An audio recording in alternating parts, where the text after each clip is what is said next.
días. En lo siguiente presento una breve introducción a mi trabajo Principios de la Libertad. El objetivo de esta presentación es aclarar los puntos principales de este estudio exploratorio sobre la libertad como un principio o a priori en la Constitución social.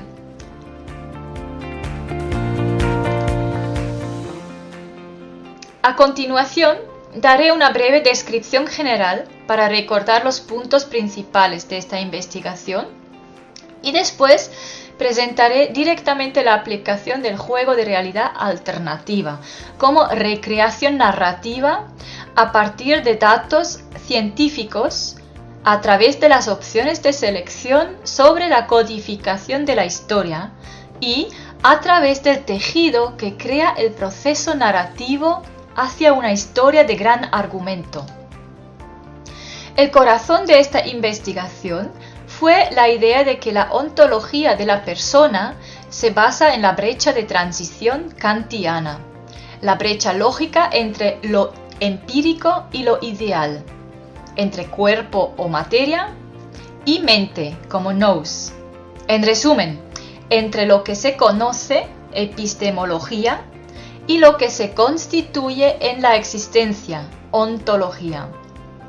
Se asumió que el método para saltar esta brecha era un acto creativo genuino, la adhesión de significado a los objetos, incluido el propio cuerpo.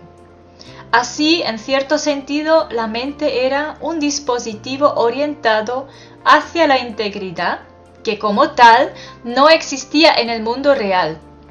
La incompleción como un desencadenante de la acción personal podría entonces usarse también para motivar, dirigir y manipular las acciones de los otros, mediante el diseño intencional de incompleciones o brechas. Este es el mecanismo clave del poder político constitucional. La creación de una historia de la nación sirvió de modelo para un proceso constitucional de este tipo, ya que podría ser sistemáticamente recreado para explorar este fenómeno. Dentro de la terminología de la teoría narrativa de Phillips y Huntley, llamada dramática, el diseño intencional de las brechas con el propósito de estimular la dirección de la mente de un otro, la audiencia, se definió como propaganda. Como ya se mencionó anteriormente, para funcionar, la propaganda requería el ideal de la integridad.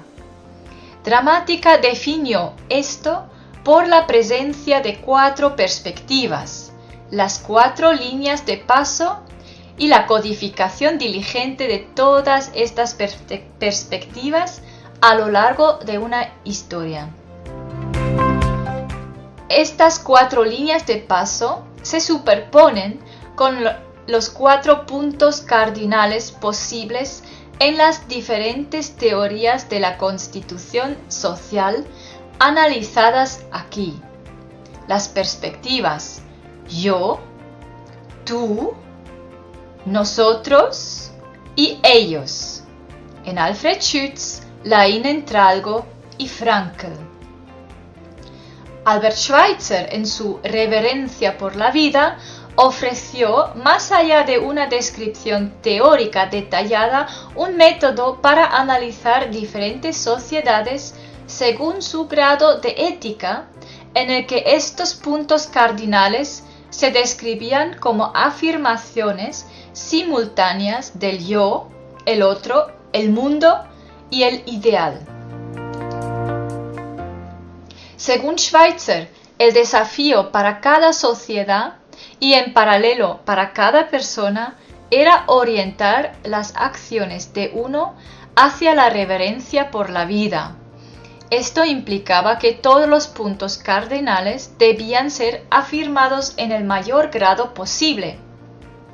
El desafío práctico de esto, en contraste con la más comúnmente conocida media dorada o vía intermedia, era que no se podían hacer concesiones para justificar acciones. Era igualmente malo sacrificar al yo por el otro que sacrificar al otro por uno mismo. Tampoco era aceptable destruir el mundo por un ideal o abandonar los ideales de uno para abrazar el mundo. Obviamente, esta era una posición lógicamente imposible, un tetralema, que no podía resolverse lógicamente, pero se realiza en el mundo cotidiano de la vida social. Insistir en esta orientación se llama optimismo trágico. Desafortunadamente, Schweitzer no discutió ninguna consideración metodológica para su método, al menos no explícitamente. Schweitzer basó su reverencia por la vida en una metodología convencional, representativa y comparativa. En esta investigación, fiel al carácter performativo del fenómeno de la unidad social, se sugirió una investigación performativa no representativa. Para este propósito, la orientación cuádruple de Schweitzer fue representada de nuevo en una especie de juego de realidad alternativa, ARG. Esta metodología se inspiró en gran medida en la narración tradicional como recreación política en la sociedad yoruba, descrita por primera vez en el contexto académico por Babalola Adeboye Ifatogun y posteriormente conocida por el filósofo contemporáneo nigeriano Akin Moses Makinde.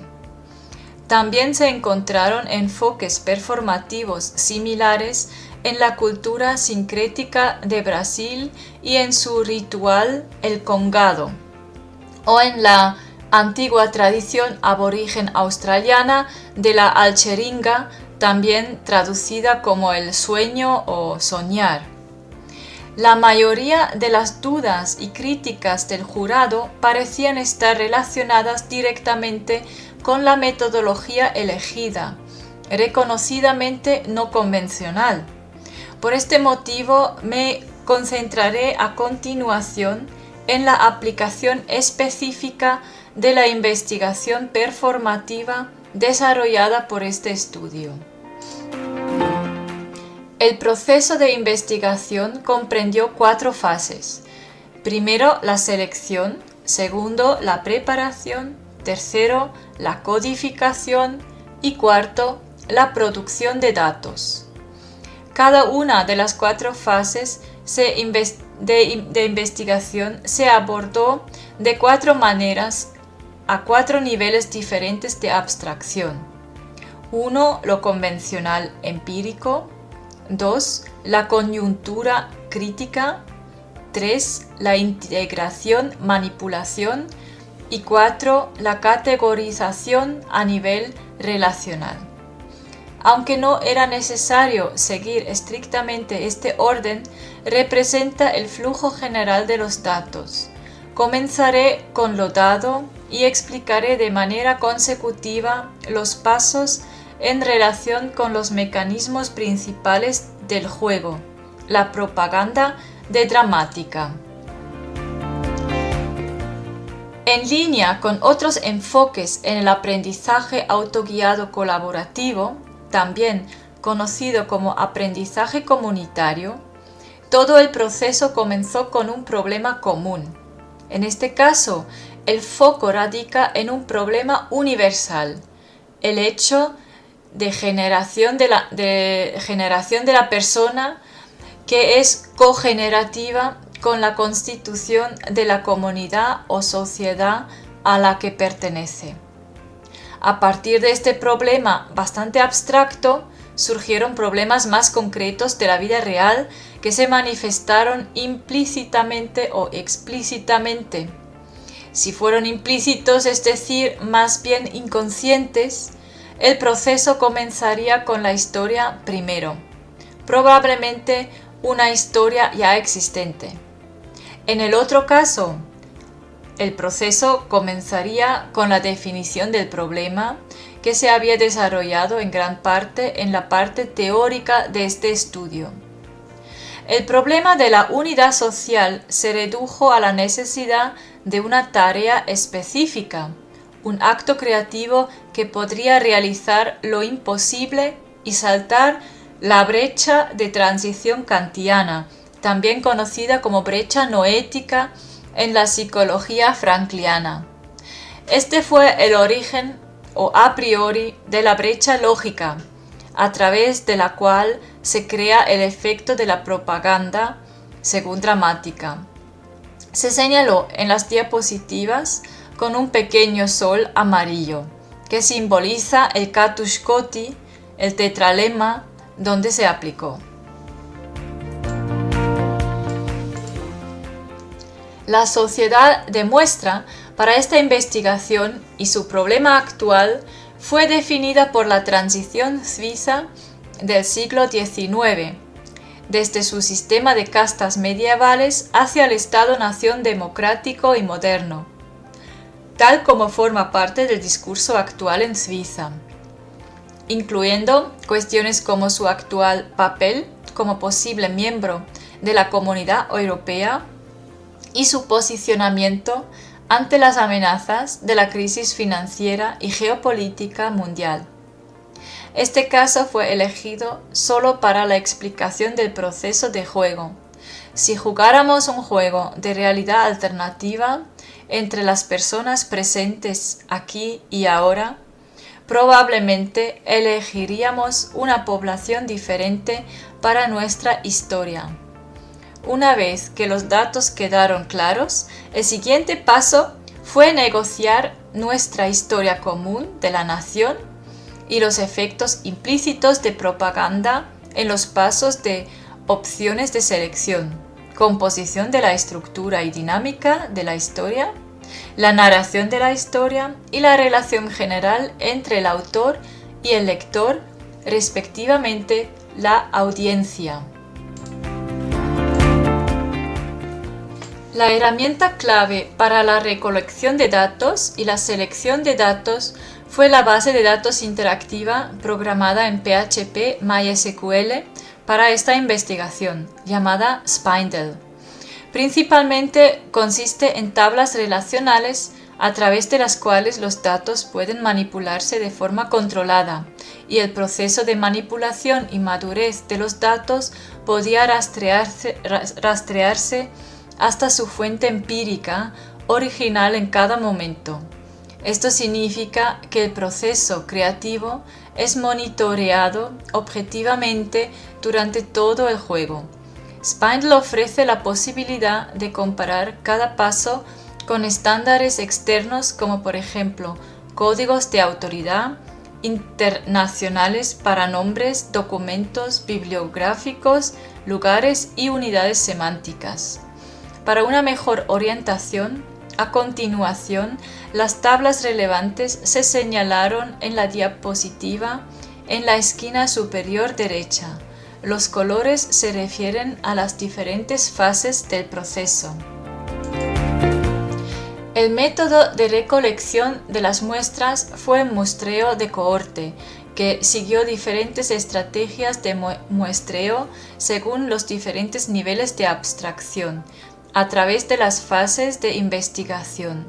Como tal, la recolección de muestras nunca se cerró, sino inició como un proceso orgánico, continuo, que forma parte de la negociación.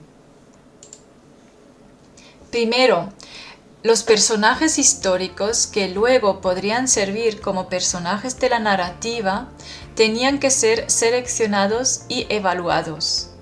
Su selección intencional fue un dispositivo de propaganda bien conocido en la historiografía. Como tal, el método científico excluyó a los personajes ficticios, como por ejemplo Guillermo Tell. Además, el movimiento liberal en Suiza había eliminado estratégicamente a las personalidades femeninas anteriormente bien conocidas y encima vacilaba en incluir trabajadores, inmigrantes y voces extranjeras. El objeto de la exclusión estaba vinculada culturalmente, pero tales exclusiones eran compulsivas.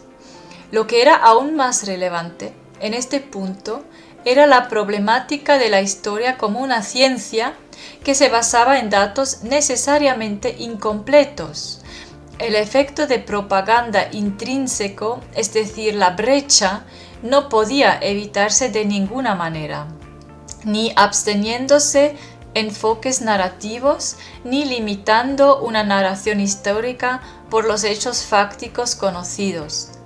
La razón de esto fue que cualquier información requería un proceso de traducción, en el cual se trasladara de su contexto original al contexto actual del investigador o narrador y su audiencia.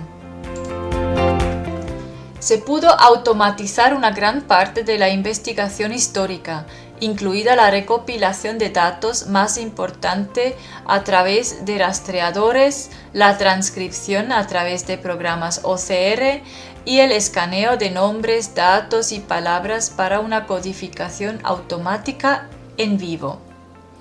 Esto se enfatizó mucho en la tesis, ya que la integración de tales herramientas tecnológicas era bastante reciente y aún sorprendentemente subdesarrollada en el campo de la historia. Fue bastante frustrante experimentar cuánto de las obras históricas se basaron en las obras de predecesores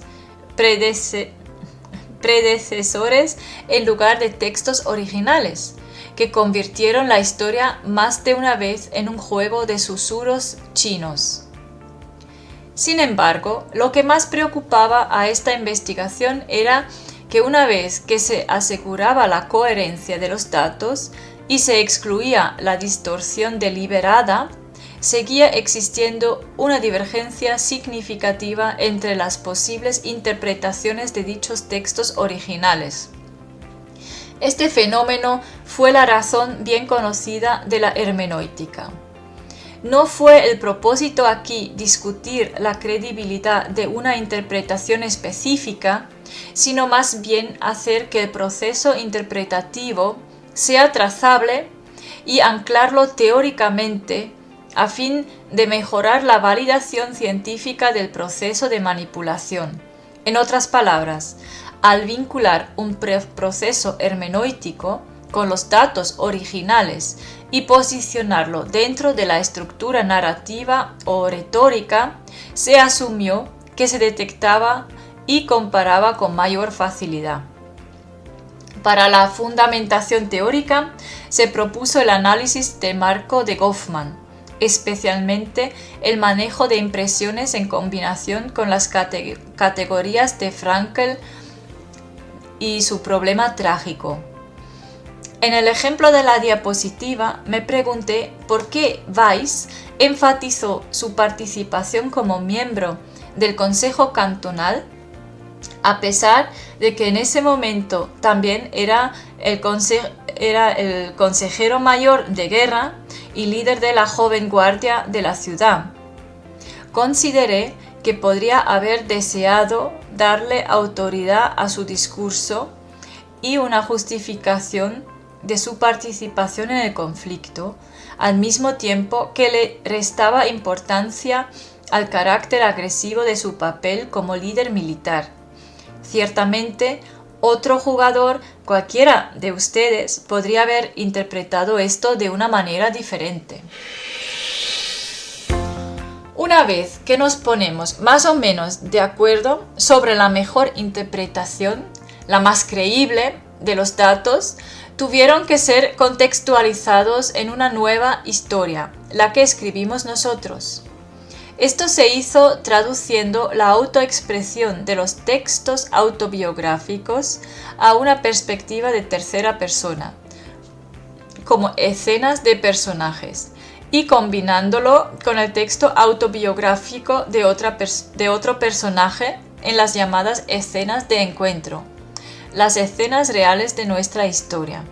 En esta diapositiva se dio un ejemplo que combina la experiencia de Weiss en el clímax del Putsch de 1839 en Zúrich, con el de Hirzel del partido opositor, un enfoque clásico en historiografía conocida por muchos informes de batalla.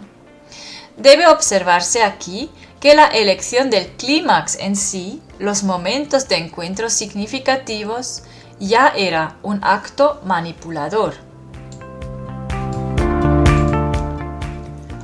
Finalmente, el objetivo de cualquier narración era la creación de unidad lógica y estética a partir de información incompleta, formando escenas de personajes. En contraste, el objetivo de la empírica era asociar los datos con signos materiales, artefactos o textos en el sentido más amplio, independientemente de su significado o integridad. Como tal, la historiografía como disciplina no solo saltó la brecha entre la ciencia y la escritura creativa, sino sobre todo entre el ideal material fáctico y lo necesariamente ficticio de una teoría. Hasta cierto punto, este enfoque intrínseco en toda representación científica se volvió problemático en la historiografía debido a sus características como mensaje trascendente en el tiempo que tenía el poder de crear una visión del futuro a través de la interpretación o reinterpretación de los datos del pasado. Como aprendí de Mackinder, había una fuerza política intrínseca en la escritura de la historia. Por lo tanto, para la manipulación consciente de este compromiso político, se sugirió el software Dramatica Pro, diseñado por los autores de la teoría de dramática, Phillips y Huntley. Fue desarrollado como una herramienta para un proceso de escritura creativa autoguiada y se integró en el Spindle para fundamentar el proceso creativo de la escritura de narrativas basadas en datos históricos. Para empezar, los personajes tenían que ser desarrollados y relacionados unos con otros. El significado de una historia cambió significativamente no solo de acuerdo con la selección del personaje, sino también debido a sus roles y relaciones. Como tal, propuse a Catarina Morel como la protagonista. Se puede ver aquí como carácter principal en el marco de las 4 líneas de paso descritas por Dramatica y como protagonista. A su vez, el personaje favorito del historiador suizo Thomas Meissen como carácter principal y personaje protagonista fue probablemente Alfred Escher. Al menos esto podría derivarse de varios de sus escritos historiográficos y su contribución a la versión cinematográfica más reciente de la historia suiza, Die Schweizer, los suizos. A continuación, las diferentes fases en el desarrollo del personaje fueron codificadas temáticamente. Incluso si alguien eligiera los mismos caracteres que yo, probablemente quiera desafiar parte de mi asignación temática, y esto tendría luego aún más consecuencias en la estructura dinámica de la historia. Desde una perspectiva científica, la asignación de temas a personajes históricos fue probablemente el paso más subjetivo en todo el proceso, pero se hizo rastreable y comparable a través del software Spindle. Para probar una historia de la nación contra lo universal de la ética de Schweitzer, la actitud del optimismo trágico tenía que estar presente en Dramatica. Esto fue encontrado en su dinámica de la historia. Por un lado, se reflejó en la codificación de la historia como dilema real, tal como definido por Dramatica, combinando un resultado exitoso con la demanda de una transformación personal o cambio para el personaje principal y su evaluación como buena o positiva. Si esta orientación narrativa, definida como ética, también se reflejara en la vida cotidiana de la sociedad a la que pertenece, ahora se podría comprobar por una investigación comparativa más amplia.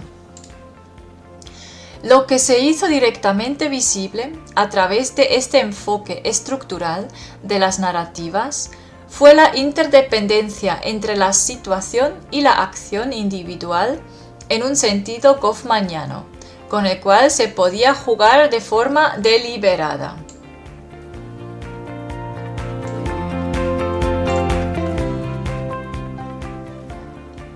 El potencial político de las historias ya se había mencionado aquí y se aplicó con diligencia desde tiempos ancestrales. En algunos casos incluso se integró en una constitución moderna, como en el ejemplo de la actual constitución dual de Ghana. En las culturas occidentales, la historiografía como disciplina científica podría entenderse como tal intento de integración. En este contexto, las características relevantes de las historias no eran tanto el hecho de que se cuentan, sino que se vuelven a contar. Este aspecto no había sido considerado por Dramática, sino que había surgido del enfoque de diseño de juego de esta investigación. En un último paso, las escenas de la narración tenían que ser secuenciadas en una historia. Más que subjetivo, este fue un proceso culturalmente dependiente, principalmente dependiendo de la percepción del tiempo de la cultura. Una secuencia cronológica clásica no era menos propaganda que cualquier otra, debido al hecho de que las coincidencias y secuencias temporales podrían dar una impresión de relaciones causales donde no procedían necesariamente. Recuerdo, en el centro del enfoque teórico se encuentra el giro ontológico, aplicado a la ética de la argumentación de Hoppe. Esto tuvo consecuencias de largo alcance. Para Hoppe, la discursividad era simplemente una herramienta para la validación del conocimiento y las reglas epistemológicas. En cambio aquí, la persona fue definida y actualizada ontológicamente por la relación discursiva con otras personas. Debido a este giro ontológico, el individuo aislado ya no podía ser sostenido, ya que la persona no era solo un fenómeno que trasciende el tiempo y el espacio, sino también una entidad que trasciende el sujeto y como tal es coemergente con el fenómeno de la sociedad. Lo universal, constitucional, asumido aquí, era que la persona y la sociedad emergían de la libertad como potencialidad pura o acción, siendo la libertad el a priori y no un valor. Lo repito, lo universal, constitucional, asumido aquí, era que la persona y la sociedad emergían de la libertad como potencialidad pura o acción, siendo la libertad el a priori y no un valor. Esto concluyó probablemente con la implicación más relevante para la ciencia política. Como ya aprendimos de Christie, los conflictos no eran simplemente un problema que debía resolverse, sino una fuente para la perpetuación o el desarrollo de la persona. Al negociar nuestra historia común, sin la necesidad de llegar a un acuerdo en todos los términos prácticos, fue posible entablar una relación de autor-audiencia pacífica, pero agonística, en la que nuestro propio ser podría ser afirmado y actualizado sin la amenaza de desear aniquilar al otro. Dos ejemplos de este proceso de resiliencia fueron por un lado el proyecto reciente de Ali Abu Awad y Hanan Schlesinger en el Instituto Palestino de la No Violencia, y por otro lado los esfuerzos de Benjamin Giraud para promover la reconciliación suiza con los Amish y los menonitas, en colaboración con el reverendo Gary Keller. Concluyendo, a través del carácter intersubjetivo de la narración de historias y la redefinición de conflictos pasados que resuenan en nuestras vidas actuales de manera espectacular, nosotros mismos nos convertimos en parte de la historia, añadiendo a la narración historiográfica una dimensión trascendente del tiempo a través de la cual podemos alcanzar y crear una visión del futuro, constructiva y políticamente poderosa.